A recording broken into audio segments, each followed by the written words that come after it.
The Poem of the Man God, the third year of the public life.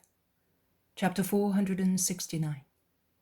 Jesus speaks to Barnabas of the law of love.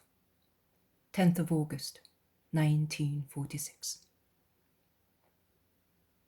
It is pleasant to rest on the small tableland, but it is wise to descend to the valley while it is daylight, because it would be dark very early under the thick trees covering the mountain.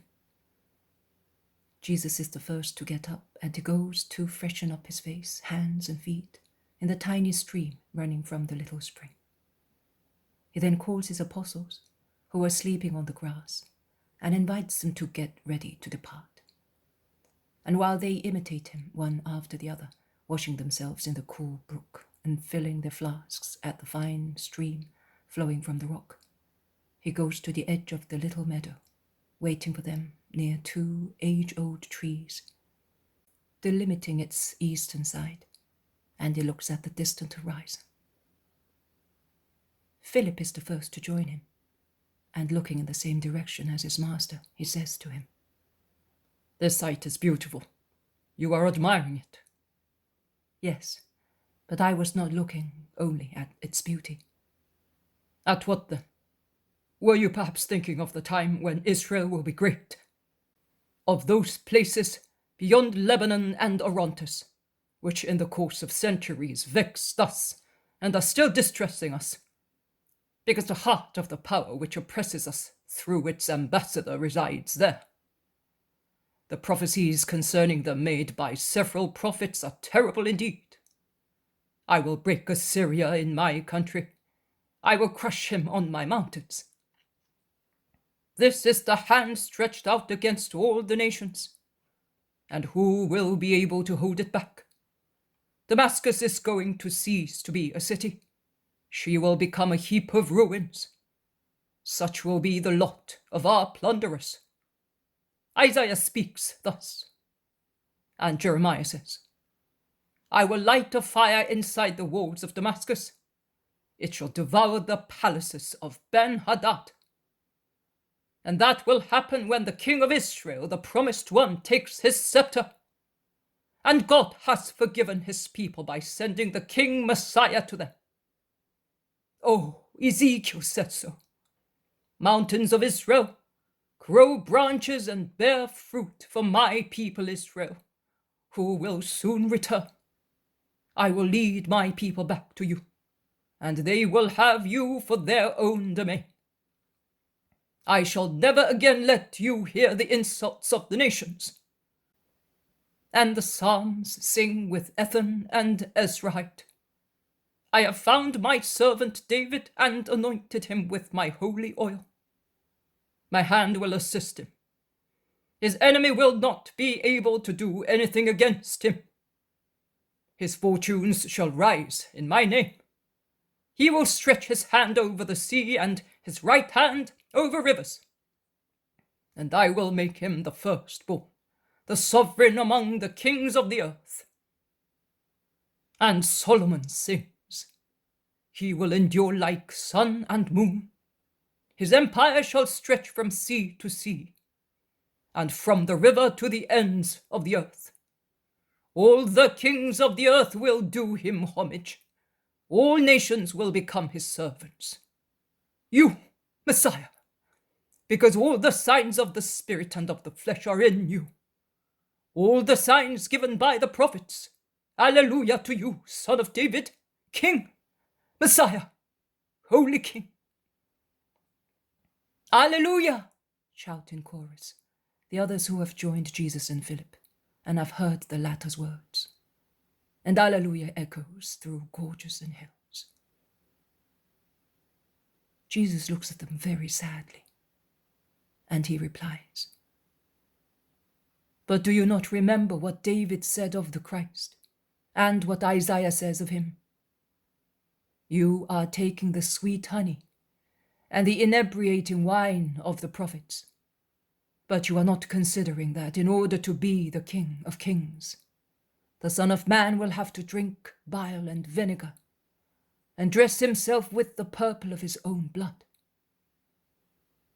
But it is not your fault if you do not understand. Your error in understanding is love. I would like a different love in you, but for the time being you cannot. Ages of sin are against men, preventing them from seeing the light.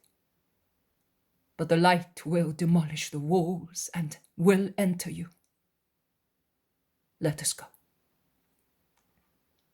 They go back to the mule path, which they had left, to go up to the remote plateau, and they descend quickly towards the valley. The apostles speak to one another in low voices. Then Philip runs ahead, joining the master, and asks, "Have I displeased you, Lord? I did not want to. Are you angry with me?" "No, Philip, I am not. But I would like you at least to understand. You were looking there with such keen desire." "Because I was thinking of how many places have not yet had me, and will not have me, because my time flies. How short is the time of man, and how slow man is in acting. How much the spirit feels such limitations of the earth. But Father, may your will be done." "But you have covered all the regions of the old tribes, my master. You have sanctified them at least once. So one can say that you gathered in your hands the 12 tribes. "That is true. But afterwards, you will do what time did not let me do." "Since you can stop rivers and calm seas, could you not slow down time?" "I could.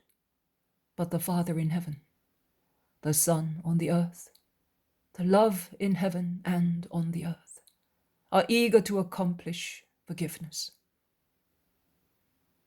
And Jesus becomes engrossed in deep meditation, which Philip respects, leaving him alone and joining his companions, to whom he relates his conversation. The valley is now close at hand, and the road can already be seen, a real main road, which from the south proceeds westwards, bending just at the foot of the mountain and running along its base. It then runs straight towards a fine village lying in the green near a little river, the bed of which is covered with stones, with a few resisting reeds here and there, particularly in the middle, where a little stream, just a tiny stream, persists in flowing towards the sea. They all gather together before taking the main road, and they have only walked a few meters when 2 men come towards them, waving their hands to greet them. "2 disciples of rabbis, and one is a Levite. What do they want?" the apostles ask one another, and they are not at all happy to meet them. I do not know how they can infer that the 2 are disciples and that one is a Levite. I do not yet understand the meaning of tassels and fringes and other secrets of Israelite garments. When Jesus is about 2 meters away from the 2 men, and when no misunderstanding is possible as the road is now clear of wayfarers hurrying towards the village on foot or on horseback, he returns their repeated greetings and stops, waiting. "Peace to you, Rabbi," says the Levite who previously had just made low bows. "Peace to you, and to you," says Jesus, addressing the other one. "Are you the rabbi named Jesus?" "I am." "A woman came to town before the 6th hour, and she said that she had spoken on the road to a rabbi greater than Gamaliel, because besides being wise, he is good. The news reached us, and our masters put off our departure for Jerusalem and sent us all out to look for you. 2 of us on each road going down from Giscala to the roads in the plain. In their names and through us, they say to you, 'Come into town, because we want to consult you.' Why? That you may declare your opinion on an event which took place in Giscala, and of which the consequences are still lasting." And have you not got the great doctors in Israel to give you their opinions? Why apply to the unknown rabbi?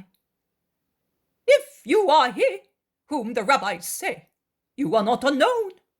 Are you not Jesus of Nazareth? I am. Your wisdom is known to the rabbis, and their bitter hatred for me is known to me. Not in all of them, Master. The greatest and just one does not hate you. I know, but he does not love me either. He studies me.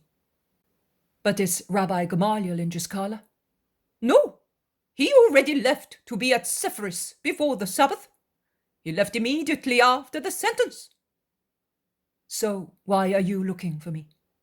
I have to keep the Sabbath as well, and I can just reach that place in time.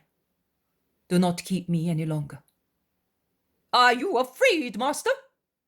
I am not afraid, because I know that so far no power has been given to my enemies, but I leave the joy of judging to wise people. What do you mean?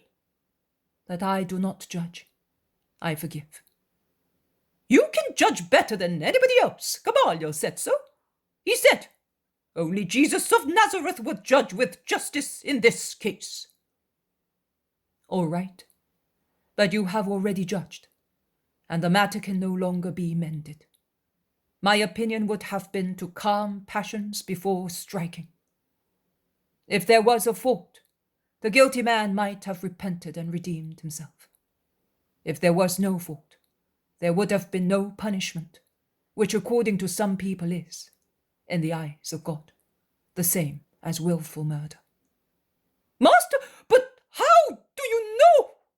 The woman swore that you spoke with her only of her matters, and you know. So you really are a prophet. I am who I am. Goodbye. Peace to you. The sun is descending to the west. And he turns round and goes towards the village. You have done the right thing, Master. They were certainly lying in wait for you. The apostles are solid for the Master. But their praises and reasons are cut short by the two previous men who reach them, entreating Jesus to go up to Giscala. No, sunset would overtake me on the way. Tell those who sent you that I comply with the law. I always do, when its observance is not prejudicial to the commandment which is greater than the sabbatic one, that of love. Master, we implore you, this is just a case of love and justice. Come with us, Master. I cannot. Neither can you go back in time. We have permission to do it in this case. What? They reproached me if I cured a sick man and absolved him on a Sabbath, and you are allowed to infringe the Sabbath for an idle discussion? Are there perhaps two measures in Israel? Go and let me go. Master, you are a prophet, and so you know. I believe it, and this man believes it. Why are you rejecting us? Because. Jesus stares at them and stops. His severe eyes, which pierce and penetrate beyond the veils of the body and read their hearts, scrutinize domineeringly the two men in front of him.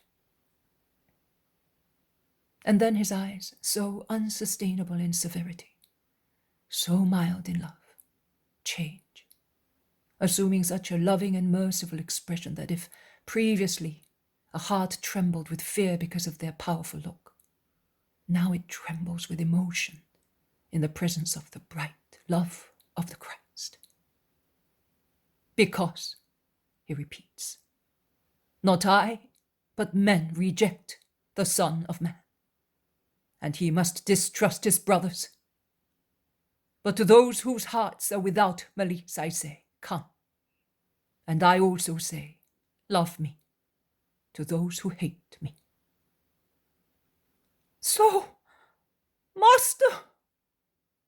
So I am going to the village for the Sabbath. At least wait for us.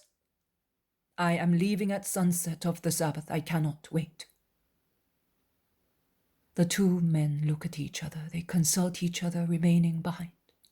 Then, the one whose face is more open, and who has spoken almost all the time, runs back. Master, I am staying with you until after the Sabbath. Peter, who is beside Jesus, plucks his tunic, compelling him to turn to his side, and whispers, No, a spy. Judas Thaddeus, who is behind his cousin, says in a soft voice, Do not trust him. Nathanael, who had gone ahead with Simon and Philip, turns round and looks sternly, meaning no. Even the two most trustful ones, Andrew and John, shake their heads from behind the pestering fellow. But Jesus does not pay attention to their suspicious fears, and he replies briefly, Stay, and the others must resign themselves. The man is now happy and feels more at home. He also feels that he must tell his name, who he is, why he is in Palestine, although he was born in the diaspora, that he was consecrated to God from his birth because he was the consolation of his parents, who, grateful to the Lord for having him, entrusted him to relatives in Jerusalem, that he might be of the temple. It was there, while serving the house of God, that he met Gamaliel and became his diligent and loved disciple. They named me Joseph because, like the Ancient One, I relieved my mother of the grief of being barren. But my mother always said, my consolation when she fed me. So I became Barnabas for everybody. Also the great rabbi calls me thus, because he finds solace in his best disciples. Ensure that God also may say that of you, and above all, that he may call you so, says Jesus. They enter the village. Are you familiar with this place? Asks Jesus. No, I have never been here. It is the first time that I come here to Naphtali. The rabbi brought me here with other people because I am all alone. I have no relatives. Is God your friend? I hope so. I try to serve him as best I can. Then you are not alone. A sinner is alone. I may sin too. As you are the disciple of a great rabbi, you are certainly aware of the conditions whereby an action becomes a sin. Everything, Lord, is sin. Man sins continuously, because the precepts are more numerous than the moments in a day. And consideration and circumstances do not always help us to avoid sin. It is true that circumstances, above all, often lead us to sin. But have you a clear conception of the main attribute of God? Justice? No. Power?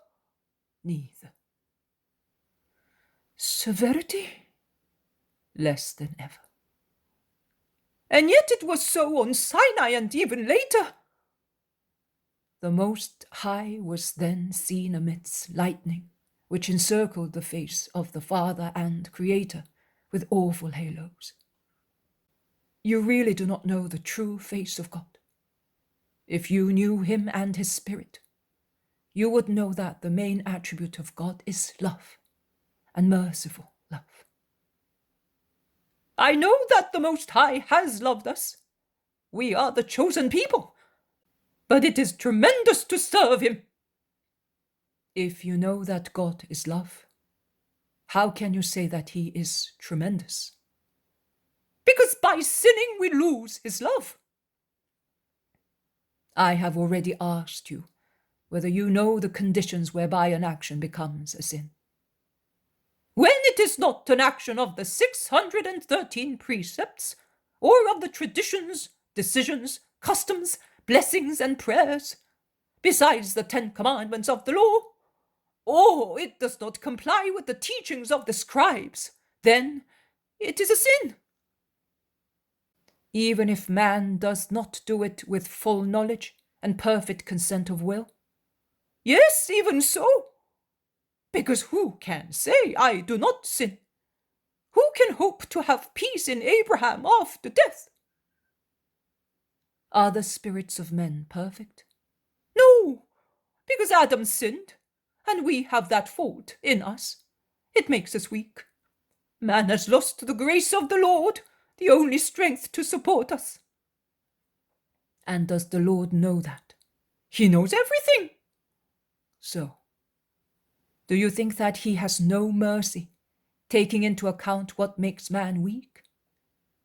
Do you think that he exacts from the smitten descendants what he could exact from the first Adam? That is where lies the difference which you do not take into consideration.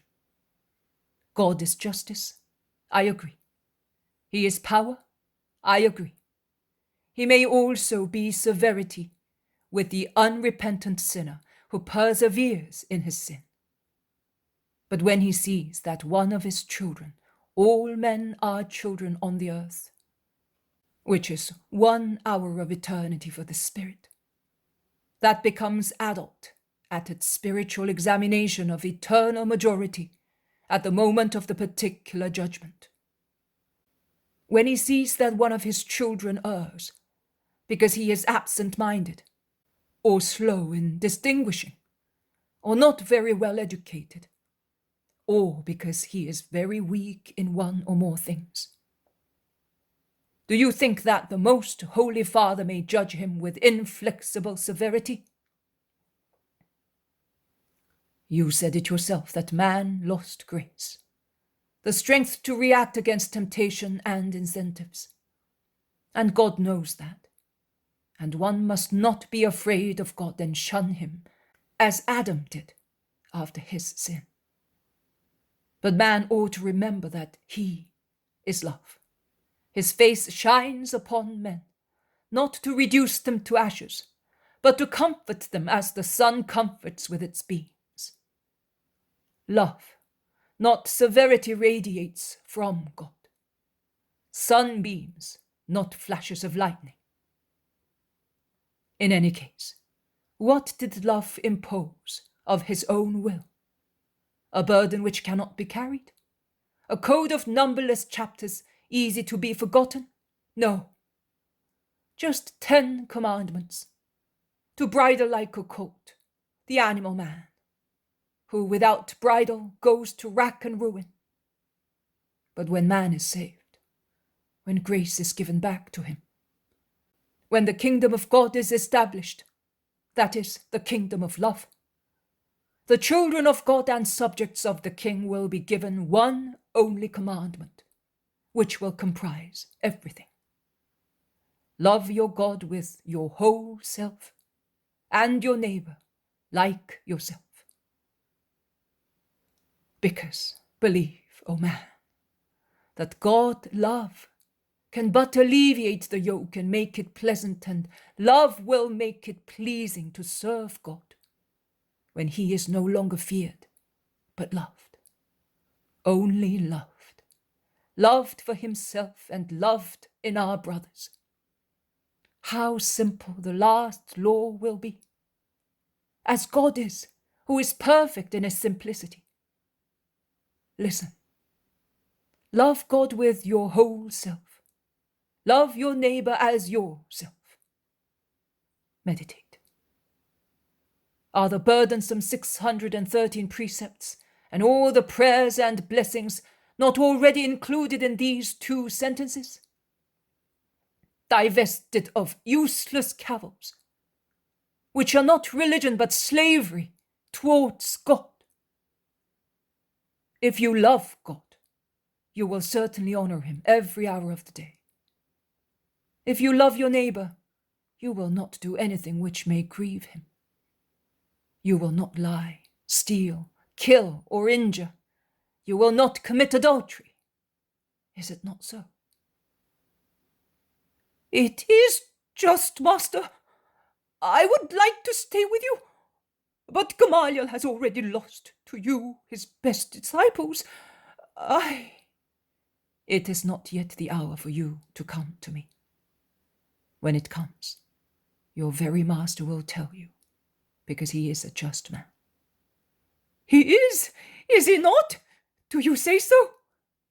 I say so because it is the truth. I am not one who knocks people down to rise above those who have been knocked down. I recognize everybody's rights. But they are calling us. They must have found lodgings for us. Let us go.